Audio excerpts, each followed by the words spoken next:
Hi, this is Ike from Groovy Entertainment. Today we're going to record to play for you. Today, record The Venture of Paul Bunyan. So let's get started.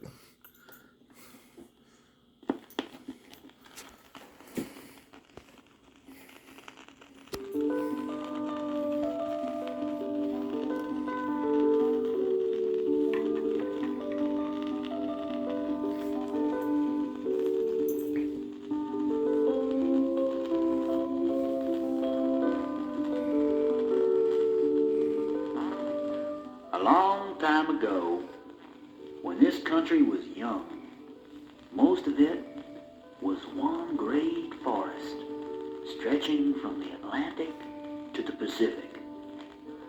At that time, there lived mighty men who were twice as big and twice as strong as any man who has lived since. It was their job to cut down huge trees, chop them into logs, and send them down the river to be cut up into lumber. These men were called lumberjacks. Lumberjacks. They were mighty men. But the mightiest, the biggest, and the strongest of all the lumberjacks was Paul Bunyan. He was a man so big, he used to comb his long beard with an old pine tree. That's right. Some old pine tree he yanked right out of the ground. He'd comb his beard with that thing. I'll tell you, Paul was strong. Strong. And you won't forget it when I tell you he could squeeze water out of a boulder. That's right. A big old rock. He could drive stumps into the ground with his bare fists. That's right. It's a good thing, though, that Paul was kind and gentle and would only pick on someone his own size. Wouldn't you say? Paul Bunyan used most of his strength for logging, like the time he dug himself a river to help move his logs. Paul was cutting trees one morning up in Minnesota. He had to get them to the sawmill, which was in New Orleans, and he decided the best way to do it would be by the river. But there was no river. So, let's see, Paul had a lunch of 15 pounds of sausage, 3 hams, 6 loaves of bread, 20 gallons of maple syrup, 132 flapjacks, and a pound of butter. It was a pretty skimpy lunch for Paul, but he figured on eating a hearty supper to make up for it, you know. Well, that afternoon, Paul went to work on his river. He worked on it, and he worked on it. He dug, he set aside banks, he let the water flow through it, and when he was through, he called it the Mississippi. Mississippi.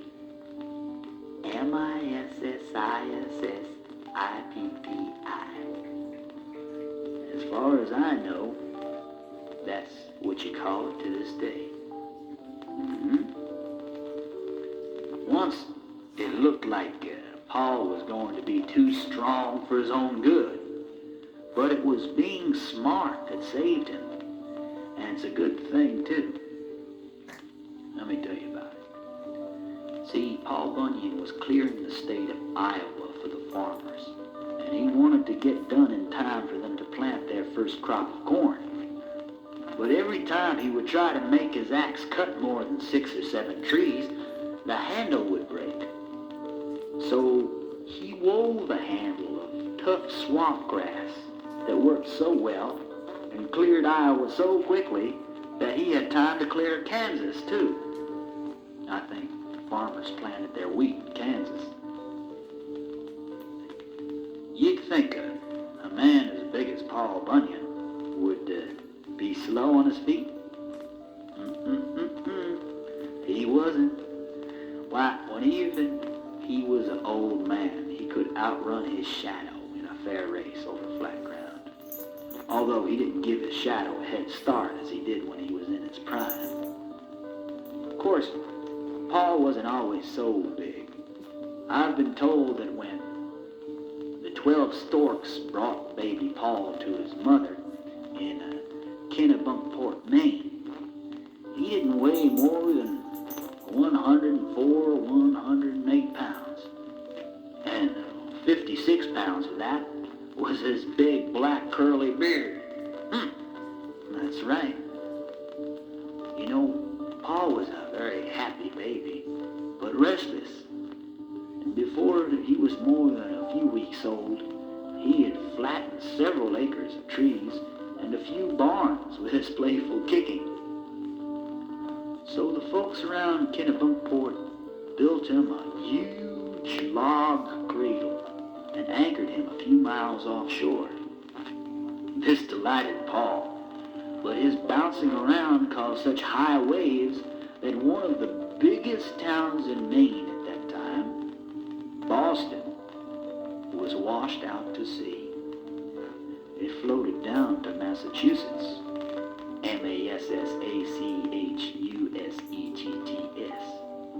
where it still is to this day.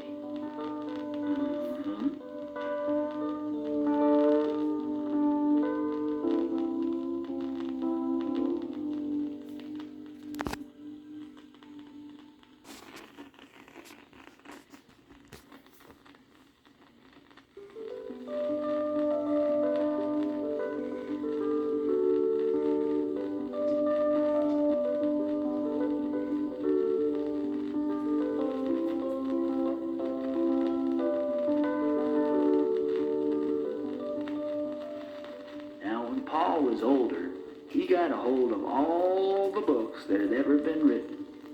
He took them up to a cave in Canada, and read them. He just finished the last book. It was about swamp grass and how tough it was, when a snowflake flew into his cabin, and it was the most brilliant blue he had ever seen. It snowed, and it snowed, and it snowed, covering everything with a blanket of blue. When it stopped snowing, Paul decided to take a walk.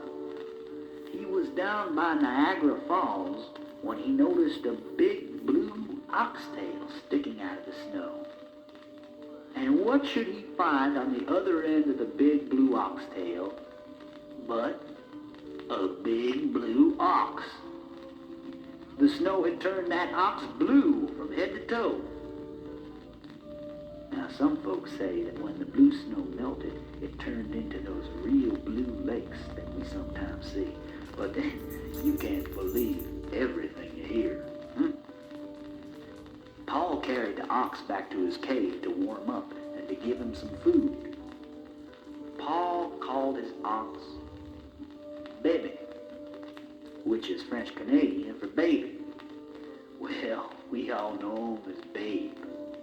Babe grew to be so big that he measured 42 axe handles and a plug of star tobacco from brass-tipped horn to brass-tipped horn. And he grew so heavy that he left hoof marks and solid rock. Babe and Paul became great friends. Now that Paul had a great blue ox to help him, it was natural that he should decide to go logging. It was also natural that he had some of the biggest men who ever walked the woods working for him. Even the chore boy was, he was about 14 feet high, and everyone picked on him because he was too little to fight back. Paul's crew slept in a bunkhouse that was so tall it had a hinged chimney to let the sun go by. And there was a chow hall so long that the waiters had to ride horseback to get around. The flapjack griddle was so big. How big was it? It was so big that it took 3 sharp-eyed men 4 days to look across it. And it took 6 men 3 days skating around it. with hog fat strapped to their shoes to get it greased. No, I ain't kidding you. Paul put all these buildings on runners, hitched them up to Babe, and they went back and forth across this great country, clearing the land. They cleared the west so the cattle could graze. They cleared Kansas for wheat and Iowa for corn, just to mention a few of the states they worked. They did such a good job of ridding this country of the sagoos, the honags, and the wampoos, and the man-eating jackrabbits that you hardly ever hear of these anymore. When Paul and Babe had finished their work, they went deep into the woods to take a good long rest. And as far as anyone knows, Paul Bunyan and his big blue ox Babe are resting there right now, waiting for the next new adventure. Paul put all these buildings on runners, hitched them up to Babe, and they went back and forth across this great country of ours, clearing the land. Then Paul decided to go west to the Pacific Ocean. There were trees there so huge, called the big trees, that it took a whole day to walk around them. That's right. There were redwood trees and Douglas fir trees so tall that they were bent over from pressing against the sky. Paul told his friends goodbye, and he and Babe started out for the west coast. On the way, Paul happened to let his peavey, a pole with a sharp spike on the end, drag along behind him. This made a rut that is now known as the Grand Canyon. Farther on, heading through Oregon and Washington, Babe trampled some hills in the way, and that made the passes in the Cascade Mountains. When Paul Bunyan started lumbering in the west, the fir and the redwoods began to fall like grass. He built one camp after another and invented all sorts of ways to make the lumbering business go faster. When the biggest part of the job was done, well, Paul grew restless again. He'd go out and he'd sit on a hill with the blue ox Babe and think about, the old days.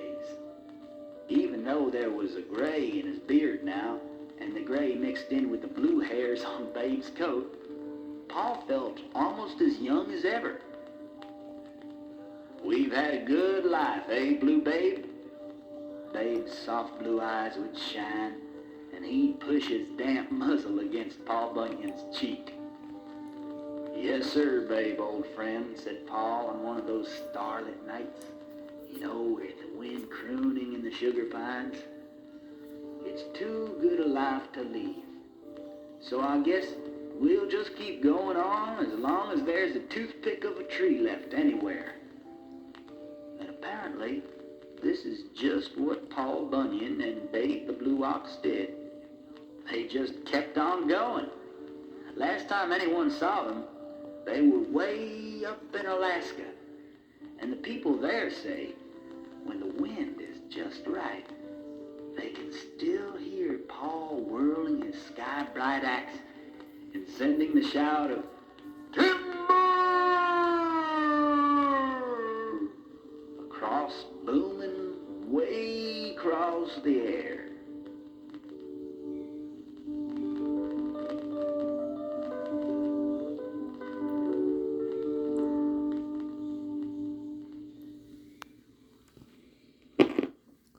So, that was the adventure of Paul Bunyan. So if you like, subscribe, share, and comment. Have a groovy day with another video come out real soon.